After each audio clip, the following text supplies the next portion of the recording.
평안하십니까? 정준영 목사입니다. 2023년 2월 22일 수요일 새벽 날마다 말씀과 함께하는 시간, 오늘의 말씀은 민수기 22장 1절에서 35절입니다. 저는 민수기를 읽는 중에 이 발람이라는 선지자의 이야기에 적지 않은 의문이 있어 왔습니다. 그중 하나가 이 선지자가 하나님이 하라는 대로 하는데 왜 잘못이라고 하였을까라는 것이었습니다. 살펴보도록 하겠습니다. 본전 9절에 하나님께서 발람에게 첫날 밤에 너는 그들과 함께 가지도 말고 그 백성을 저주하지도 말라, 그들은 복을 받은 자니라 라고 하셨습니다. 첫날 밤에 하나님의 뜻은 분명하였습니다. 그러자 발람도 가지 않는다고 모압과 미디안 장로들에게 말하고 가지 않았습니다. 그러자 더 높은 귀족들이 찾아왔는데 발람이 다시 하나님께 묻자 하나님은 왔거든 가라고 하시고 단지 주시는 말씀만 전하라고 하셨습니다. 여기까지는 발람의 잘못을 이 글을 읽는 독자들에게 명확하게 나타나지 않습니다. 그런데 계속해서 이러한 패턴이 한 번 더 나옵니다. 발람이 모압 왕 발락에게로 가는 도중 천사가 그 길을 막아서고 나귀의 입이 열려 그 길이 잘못이라는 것을 알고 발람에게 알렸으며, 다시 천사는 발람의 눈을 열어 모압 왕에게로 가는 발람이 잘못된 길을 가고 있다는 것을 명확하게 말하므로 무엇이 잘못되었는지는 확실히 알지는 못한다 하더라도 분명히 잘못이 있다는 것만은 알 수 있도록 이 책은 기록하고 있습니다. 이에 대하여 신약성경 베드로후서 2장 15, 16절에서 사도 베드로를 통하여 성령께서는 우리가 밝히 알도록 보이십니다. 저희가 바른 길을 떠나 미혹하여 부으로의 아들 발람의 길을 쫓는도다. 그는 불의의 삭슬을 사랑하다가 자기의 불법을 인하여 책망을 받되 말 못하는 나귀가 사람의 소리로 말하여 이 선지자의 미친 것을 금지하였느니라고 하신 대로 이 선지자는 하나님의 뜻을 밝히 알았으면 아예 그 길에 대해서는 더 이상 미련을 가지지 말아야 했었는데, 그는 모압 왕이 제시하는 부귀영화를 마음에 떨치지 못하므로 하나님께 또 묻고 그 잘못된 길을 갔다는 말씀입니다. 물론 하나님께서는 그 잘못된 길을 가는 선지자를 철저히 단속을 하셨고 그 잘못된 길을 가더라도 자기 뜻을 거스르지 못하게 하셨지만 그 길을 가는 선지자의 잘못을 성경은 밝히고 있습니다. 그의 내면은 불의의 삭슬을 사랑하는 집착의 마음이 있었다는 것입니다. 이 행위에 대하여 거룩한 성경이 말씀하시기를 이 선지자의 미친 것이라고 하였습니다.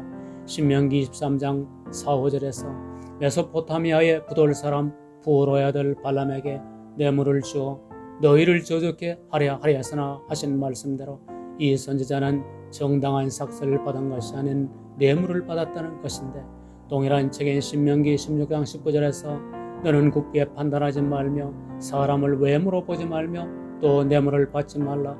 뇌물은 지혜자의 눈을 어둡게 하고 의인의 말을 굽게 하느니라고 하므로 물질에 집착함으로 그 마음이 사리 판단을 잃어버린다는 말씀으로 이스라엘 백성들은 자기들 시대에 있었던 발람을 확실히 기억하고 있었을 것입니다. 하여서 우리 주님께서 이 물질에 대한 주의를 주신 말씀에 대하여 귀를 기울여 봅시다. 마태복음 6장 22절 23절에서 눈은 몸의 등불이니 그러므로 내 눈이 성하면 온몸이 밝을 것이요 눈이 나쁘면 온몸이 어두울 것이니 그러므로 내게 있는 빛이 어두우면 그 어두움이 얼마나 하겠느냐라고 하신 대로 눈이 좋고 나쁨으로 한 사람의 인생 전체가 밝고 어두움같이 내게 있는 빛이라고 하시면 사례를 분별하는 마음의 지혜를 비유한 것입니다. 이 구절은 앞뒤 물질에 대한 교훈을 하시는 중에 가운데는 말씀이시니 물질로 인하여서 인간이 사리 분별력을 잃어버리게 된다고 밝히시는 말씀임에 분명합니다. 물질에 눈이 멀면 완전히 사리 판단이 마비되어 버린다는 말씀입니다. 정말 우리는 물질에 대단히 민감합니다. 나와 상관없는 돈이라도 거기에 대해서 이상할 만큼 민감한 반응을 보입니다. 가룟 유다는 마리아가 주 예수께서 세상을 떠나시기 전에 그에게 본 향료에 대해서 분개를 하였습니다. 마리아는 자기의 것을 가지고 자기의 선한 의도를 따라서 그의 향료를 주님을 위하여서 사용하였습니다. 가룟 유다는 이 고귀한 행위를 허비라고 폄하하여 버렸는데 그것은 가난한 사람을 생각하는 것이 아니라 그가 돈주머니를 맡았고 거기서 도적의 역할하는 그의 속마음이 여지없이 나타났던 것입니다. 나는 아니라고요. 누가 있어서 이런 말을 할 자유가 있겠습니까? 이러한 불의의 재물에 집착하는 마음이 우리는 다바사인데 우리는 그럴 수 있다고 생각하는 반면에 성경은 이러한 우리의 심사를 미쳤다라고 판단하는 바 제정신이 아니라는 말씀이 아닙니까? 하나님 앞에서가 아니라면 한계를 가진 인간이 그럴 수 있다고 할 수가 있을 것이나 하나님이 계시고 돌보시는 삶인데 그러한 심사와 행위는 정말 많이 모자란다는 표현도 틀리지 않을 것입니다. 세상 사람이 그러하다는 것은 이해가 간다 하더라도 하나님을 아버지라 모신다라고 고백을 하는 그리스도인이 그러하다는 것은 확실히 정상적인 판단력을 가지지 못하는 것이라 평가되어질 것이 분명할 것입니다.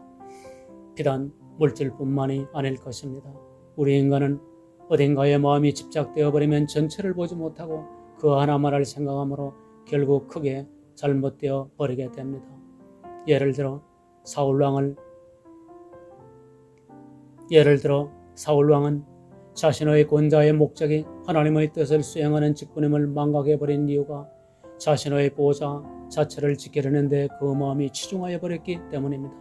그래서 그는 근거 없는 우려 때문에 그 자신의 나라 정책을 그의 권자의 사명에 반대하는 방향으로 흘러갔던 것입니다. 심지어 근거도 없이 자신의 권자의 위협이 된다는 스스로 묘해있는 마음으로 인해서 다윗을 도운 제사장 일가족 85인가 그 성읍 남녀와 아이들과 젖먹는 자들과 소와 나귀와 양을 칼로 쳐버린 만행을 저지르기도 하였습니다. 멸하라는 아말렉을 멸하할 때는 악기였던 그가 하나님의 제사장들에 대해서 그러한 폐역까지도 저지르게 되었던 것입니다.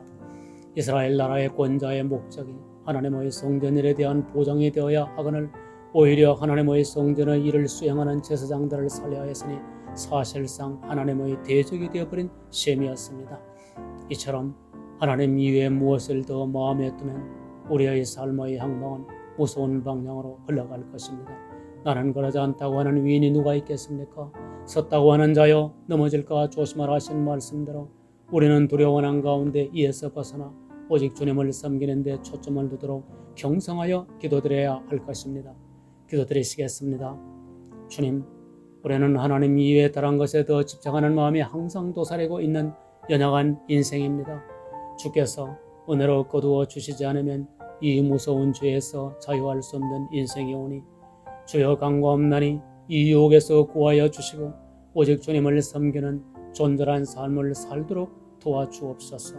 예수 그리스도 이름으로 기도드립니다. 아멘.